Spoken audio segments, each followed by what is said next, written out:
बोला.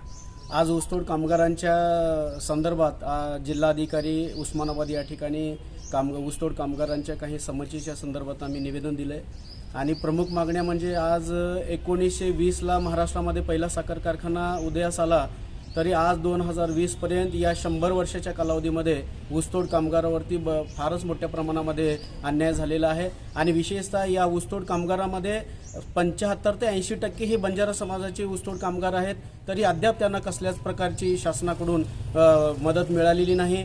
ज्याप्रमाणे बांधकाम कामगारांना परवा 5,000 रुपये प्रत्येकी नोंदित कामगारांना महाराष्ट्र शासनाकडून मदत मिळाली, या ऊसतोड कामगारांच्याही अशा नोंदण्या जर शासनाकडे राहिल्या असत्या तर त्यांनाही देखील 5,000 रुपयाची मदत मिळाली असती. तर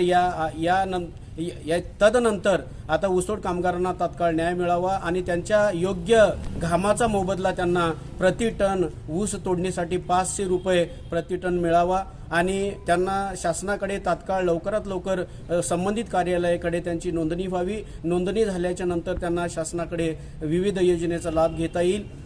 आजपर्यंत या ऊसतोड कामगारावरती फार मोठ्या प्रमाणावरती अन्याय झालेला आहे आणि यांच्या साध्या नोंद आजपर्यंत जे काही यांचे प्रतिनिधित्व ज्यांनी केलेलं आहे त्यांना यांच्या संबंधित कार्यालयाकडे नाव नोंदणी देखील करता आली नाही. तशा प्रकारचं शासन निर्णय पाठीमागील काही महिन्यामध्ये झालेला आहे, परंतु त्या संदर्भातही शासन दरबारी कुठलाच निर्णय झालेला नाही. तरी आम्ही तुळजाभवानी कामगार संघटनेच्या वतीनं या ऊसतोड कामगारांना न्याय मिळवण्यासाठी आम्ही खंबीर आता संघर्ष करणार आहोत. आमचा हा उठाव संपूर्णपणे ऊसतोड कामगारांसाठी राहील. ऊसतोड कामगारांना न्याय मिळेपर्यंत आम्ही गप्प बसणार नाही.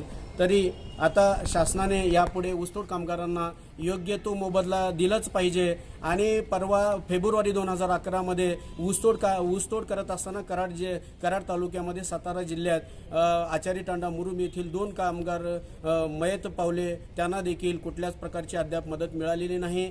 ज्याप्रमाणे शासनाने बांधकाम कामगारांना 5,000ची मदत मिळाली, त्याचप्रमाणे या ऊसतोड कामगारांच्या त्वरित नोंदण्या करून यांना देखील 5,000ची तात्काळ निधी उपलब्ध करून द्यावा, ही अशी एक माझी कळकळीची विनंती या शासन दरबारी करतो.